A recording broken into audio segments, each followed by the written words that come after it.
En el mundo musical existen infinidad de instrumentos para crear canciones, pero uno de los que en lo personal me parece más completo y poderoso es el sintetizador, un instrumento el cual puedes usarlo para crear infinidad de sonidos. Me atrevo a decir que actualmente es indispensable a la hora de producir música. Hoy hablaremos del sintetizador. Yo soy Tripulángel y bienvenidos a Tripulandia. Según Wikipedia, un sintetizador es un instrumento musical de tipo electrónico que, a través de circuitos, genera señales eléctricas que luego son convertidas a sonidos audibles. Una característica que diferencia al sintetizador de otros instrumentos electrónicos es que sus sonidos pueden ser creados y modificados. Los sintetizadores pueden imitar otros instrumentos o generar nuevos timbres. Usualmente son ejecutados a través de un teclado. El inicio. El nacimiento de los sonidos sintéticos se remonta a principios del siglo XX, cuando los fabricantes utilizaban la electricidad para fabricar instrumentos de cuerda como medio de creación y control directo. Uno de los instrumentos electrónicos más conocidos es el theremin, que si bien no es un sintetizador como tal, es parte del génesis de los sonidos sintetizados. Si quieres que hagamos un video del theremin, déjalo aquí en los comentarios.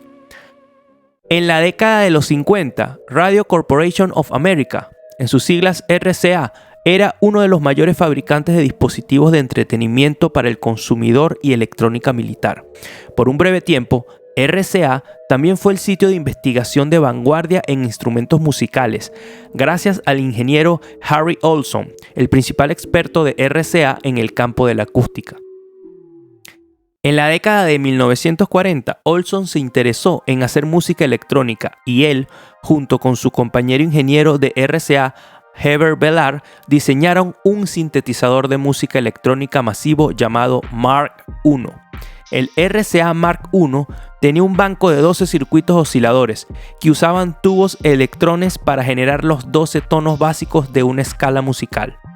Estos sonidos básicos podrían moldearse de formas prácticamente ilimitadas, pasándolos a través de otros circuitos electrónicos, incluidos filtro de paso alto, filtros de paso bajo, filtros envolventes, divisores de frecuencia, moduladores y resonadores. No importa los detalles de cómo funcionan todos estos circuitos, el resultado final fue que Mark I podía tomar esas 12 notas básicas y remodelarlas en cualquier sonido imaginable. El éxito de Mark I condujo a la creación del Mark II, que tenía el doble de osciladores de tono y le dio al compositor más flexibilidad. En 1957, RCA entregó el Mark II a un nuevo consorcio entre las universidades de Princeton y Columbia para crear el Centro de Música Electrónica Columbia Princeton. Este centro seguiría siendo un punto de encuentro para músicos y compositores interesados en los sintetizadores durante muchos años. Hay que tomar en cuenta que una de las obras más famosas compuestas para el RCA Mark II fue Dime Econium de Charles Warinem. Cuando tenía 20 años, un señor llamado Robert Moog conoció a otro señor llamado Raymond Scott. Raymond le enseña a Moog un instrumento inventado por él, llamado electronio, el cual era capaz de generar melodías de forma aleatoria. Aquel invento fue el que motivó a Robert a investigar sobre la síntesis de sonido. En 1963, Robert conoce a otro señor llamado Herbert Deutsch, un compositor experimental, el cual se encontraba buscando nuevos sonidos. Esto sirvió de inspiración para Robert y crea el primer sintetizador modular. Este integraba distintos módulos, un oscilador, un amplificador de voltaje controlado y un filtro, que permitían imitar sonidos de cualquier instrumento musical, generar sonidos nuevos, modificarlos y combinarlos. A la par de Robert Moog estaba otro personaje llamado Don Buchla. Buchla formó su compañía de equipamiento de música electrónica Buchla y Asociados en 1962. En Berkeley, California. Fue comisionado por los compositores Morton Subotnick y Ramon Sender, ambos del San Francisco Tape Music Center, para crear un instrumento electrónico para la interpretación en vivo. Buchla comenzó a diseñar sus primeros módulos para el Tape Music Center en 1963. Reunió sus módulos en el sistema electrónico de música popular Buchla Modular Electronic Music System, más tarde conocido como el Series 100, el cual comenzó a venderse comercialmente en 1966. Los sintetizadores Buchla experimentaron con las interfaces de control, como las placas sensibles al tacto. Entre sus productos destacados están el Buchla 100 de 1960, Buchla 200, Buchla 300, Buchla 400, Buchla 200E, Buchla Music Easel. Se dice que Robert Moog fue el inventor del sintetizador, aunque hay muchas personas alrededor del mundo que para esa época estaban en un proceso de investigación. Uno de ellos fue Raúl Pavón Sarrelangue, que a mediados de 1960 desarrolla en México un sintetizador analógico al que bautiza Omniphone. Sin embargo, el Omniphone no logró trascender el hecho de ser un invento aislado desarrollado para su uso personal. En 1969, en Londres, Peter Zinoviev, Tristan Carey y David Cockerell fundan Electronic Music Studios, EMS. Los socios fundadores tenían una amplia experiencia tanto en electrónica como en música. Cockerell, quien fue el principal diseñador de equipos de EMS, era ingeniero electrónico y programador de computadoras. Su primer producto fue el BCS-3. Diseñado por David Cockerell, fue presentado en 1969. Fue desarrollado en el sótano de la casa de Zinoviev y fue apodado The Putney por el suburbio de Londres donde vivía en ese momento. El objetivo original del EMS era crear un sintetizador monofónico versátil que se vendiera al por menor por solo 100 libras. Si bien esto resultó inalcanzable en la práctica, la compañía logró fabricar y vender el BCS-3 por solo 330 libras, menos que su competidor estadounidense más cercano, el Mini Moog, que originalmente se vendía al por menor en $1,495 cuando se lanzó en 1970, y mucho más barato que los sistemas modulares de Moog, que costó miles de dólares. EMS también lanzó el DK1, un controlador de teclado monofónico dinámico sensible a la velocidad para usar con BCS-3. Esto incluía un VCO y un VCA adicionales y se vendió al por menor por 145 libras. El DK1 fue apodado de Cricklewood por el suburbio de Londres donde vivía Cockerell.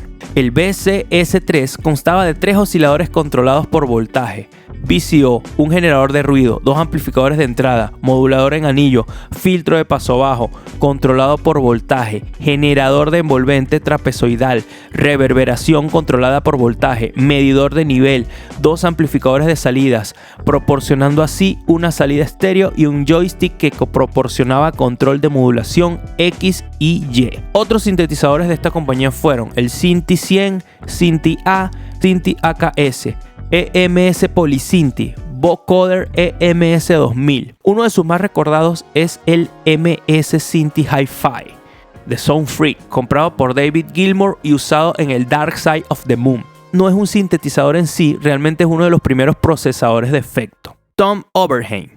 Tom Overheim, un estadounidense ingeniero informático, fue el responsable de algunos de los primeros sintetizadores polifónicos comerciales, unos sistemas que eran capaces de reproducir más de una nota al mismo tiempo. Overheim comenzó a construir equipo para The United States of America, una banda psicodélica estadounidense. Fabricó un modulador de anillo que llamó la atención a directores de cine y músicos de jazz como Herbie Hancock. En 1969, el Chicago Musical Instruments Company, CMI, se acercó a Overheim para conversar sobre su modulador de anillo, queriendo que se convirtiera en uno de sus contratistas de fabricación.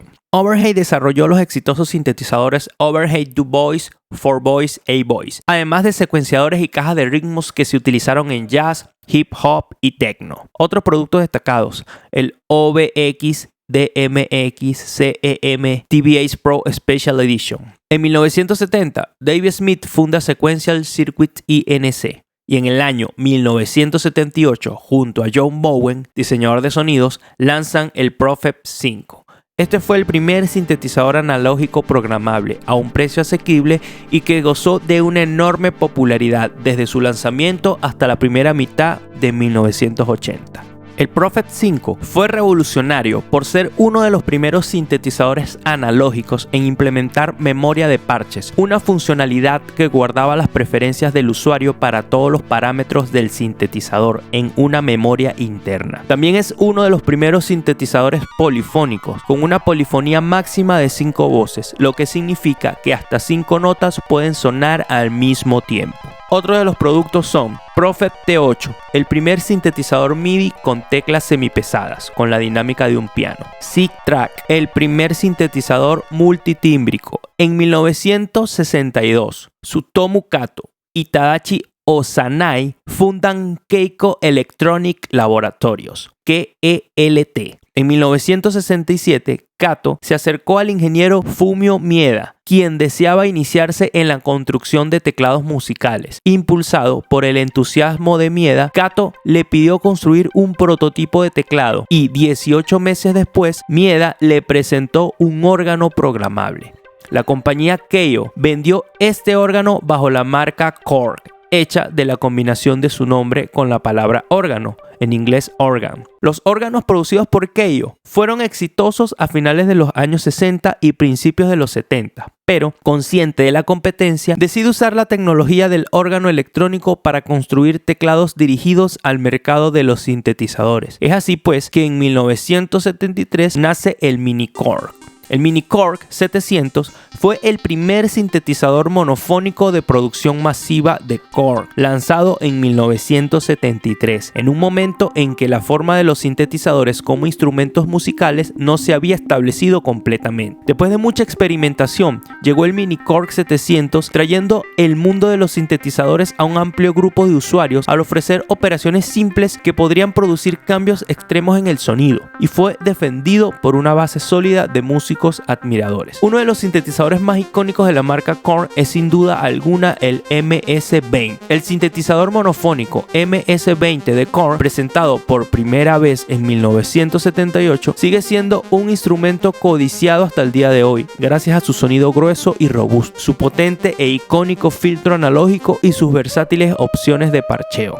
Componentes de un sintetizador. Un sintetizador común puede estar compuesto por filtros, amplificador, modulación, LFO, envolvente. Tipos de sintetizadores. Existen 3 tipos de sintetizadores: el modular, el digital y el análogo. El modular, este es el que está conformado por una cantidad de módulos, cada uno con una forma diferente de causar variaciones en el sonido. Digital, lo que es la oscilación del sonido se da por un código binario que toma una porción del mismo, dando así el resultado deseado. Análogo. Como se sabe, todos estos aparatos usan controladores de voltaje y es por ello que llevan el nombre de análogos. También se sabe que este se caracteriza por tener otras partes electrónicas que pueden causar alteración de la frecuencia, como las perillas o potenciómetros, que suelen confundir muchísimo a los primeros que lo llegan a usar. Realmente, para hablar del sintetizador se necesita más tiempo y hacerlo en un solo video sería tedioso. Si quieres saber un poco más, déjalo en los comentarios para seguir haciendo documentales sobre este hermoso instrumento. Si te gustó este video, déjame like y suscríbete. Yo soy Tripulángel.